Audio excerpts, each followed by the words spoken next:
Alors, je crois que c'est pas exactement une histoire de raccourcissement. Je crois que c'est juste le prépuce qui part. Bon, ceci dit, ça doit raccourcir un peu dans une certaine mesure. Je crois que à la base, c'est pour des raisons d'hygiène.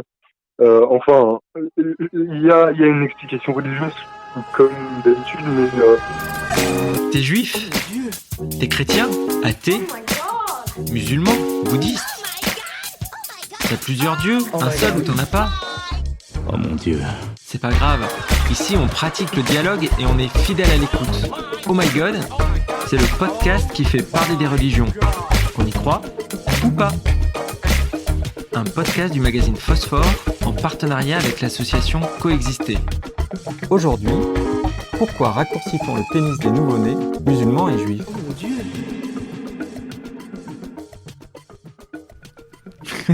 Je t'en prévenais.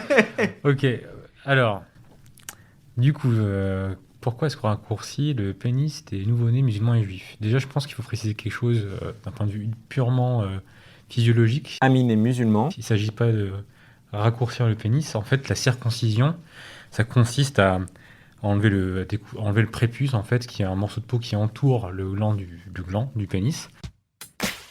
Dans la Genèse, Dieu demande à Abraham de faire alliance avec lui. Le signe de cette alliance sera la circoncision. Abraham va alors se circoncire lui-même, circoncire son premier fils, Ismaël, puis son deuxième fils, Isaac, lorsqu'il aura 8 jours. Encore aujourd'hui, dans le judaïsme, c'est la date à laquelle on circoncie les garçons. Chez les musulmans, la circoncision n'est pas une prescription absolue, mais c'est une tradition, et sa signification est différente. Ce n'est pas une alliance entre Dieu et un peuple, mais une façon de reconnaître la sagesse et les valeurs d'Abraham en l'imitant.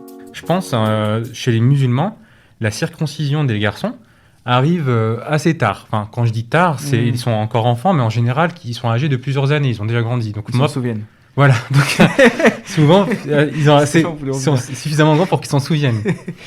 Donc voilà, moi, j'ai aucune honte à dire. Je suis circoncis.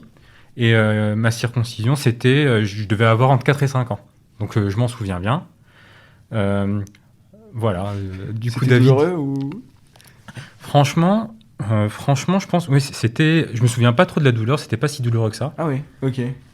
En fait, après, moi, c'était en quelque sorte, enfin, c'était royal entre guillemets parce que moi, j'étais anesthésié, tu vois, Ah oui, anesthésié oui, oui. totalement. Tu vois, genre, je comprenais même pas ce qui se passait. Moi, j'étais endormi. Enfin, j'arrivais à l'hôpital. J'étais dans le Ah, bloc. c'est à l'hôpital, ouais. Ouais. Ok, Ouais, ok. moi, ouais, je l'ai fait. C'était au Maroc. Où Ok. je précise parce que là-bas, je pense qu'ils sont beaucoup plus habitués à faire ce genre d'opération qu'en France, vu qu'il y a une très forte majorité musulmane au Maroc. Et du coup, bah voilà, j'arrive à l'hôpital. On m'a expliqué rapidement avant ce qui allait se passer, sans que je comprenne en fait de quoi il s'agissait. Tu vois, je pense que quand j'étais petit, Oui. de mémoire, j'avais pas trop la conscience de ce que finalement mon pénis, qu'est-ce que c'était exactement, etc. Oui. Et je me souviens juste que je m'endors et puis après je me réveille et je me souviens juste de petites douleurs quand j'allais faire pipi, quoi. Oui. Mais au final, ce qui est c'est assez festif entre guillemets aussi parce que le soir même, bah il y a une petite soirée, il y a la famille qui est là, j'ai des cadeaux, c'est assez festif. En fait, voilà, c'est une étape en quelque sorte Oui. dans l'enfance, quoi. Voilà, enfin, c'est comme ça que moi en tout cas j'ai vécu. Je sais pas si c'est pareil partout dans toutes les familles. Dans le judaïsme, c'est pas qu'une tradition, c'est vraiment quelque chose qui est indiqué, qui est marqué noir sur blanc dans les textes. David est de confession juive. Donc il y a ce qui est marqué littéralement dans les textes, et après il y a toute une série d'interprétations de ce que de la symbolique signifie. Dans les textes, il me semble que c'est marqué dans la Genèse, je crois. Il y a marqué que c'est pour sceller l'alliance des hommes avec Dieu. C'est vraiment... bon, après, ça se comprend, mais c'est vraiment quand on peut pas aller plus dans la chair, je pense, que couper un bout de zizi. Et c'est ce qui marque vraiment. C'est pour ça qu'on le fait, je crois que c'est au bout de 8 jours, 7-8 jours. Tous les nouveau-nés juifs, au bout de 8 jours, doivent faire, donc ça s'appelle pas la circoncision dans le judaïsme, ça s'appelle la brit mila. Donc cette brit mila là, moi je l'ai fait, bon là pour le coup je m'en souviens pas, mais il y a même pas de, il y a une sorte de rabbin, on appelle ça un moël, c'est quelqu'un qui fait que ça, c'est pas vraiment un rabbin mais il fait des prières, etc. C'est une sorte de médecin mais de la brit mila, quoi. Et Donc c'est cette personne-là qui assiste à la cérémonie. Et nous, si je dis pas de bêtises, en tout cas moi je sais que ça n'a pas été le cas. Il n'y a pas de, comme on est jeune, il n'y a pas de, comment dire, il y a pas d'hôpital, il n'y a pas de, c'est vraiment on y va et ça saigne et voilà. Mais c'est ce qui marque dans ta chair ton alliance dès la naissance avec Dieu.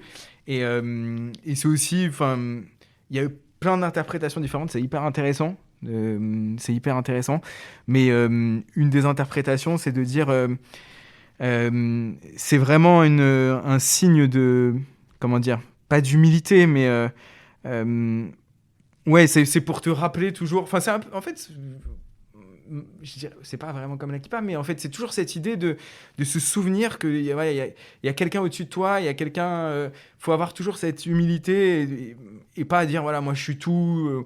C'est moi le plus fort, c'est moi le plus beau, c'est moi le plus intelligent, parce que voilà, t'as une marque dans ta chair qui est ancrée depuis le premier jour, enfin depuis le 8e jour de ta vie, que tu garderas tout le reste de ta vie, et qui te dit voilà, non, t'es pas tout seul, il y a Dieu avec toi, il y a Dieu au-dessus de toi, et je trouve que c'est un symbole hyper fort. Enfin, c'est quand même assez ouf d'avoir ça, quoi, je trouve. Et c'est assez marrant, parce que moi, qui suis pas particulièrement croyant, c'est quelque chose que, même si je me marie avec quelqu'un qui n'est pas de ma religion, j'exigerais, genre, je veux que mon enfant, il soit circoncis, quoi. Pour moi, je saurais pas comment l'expliquer, mais c'est impossible que mon enfant, il soit pas circoncis. C'est la base, quoi. Il faut qu'il ait le zizi coupé, quoi. Il y a pas moyen. Oh my God, le podcast qui fait parler des religions. On y croit ou pas? Un podcast du magazine Phosphore en partenariat avec l'association Coexister. Un podcast Bayard Jeunesse.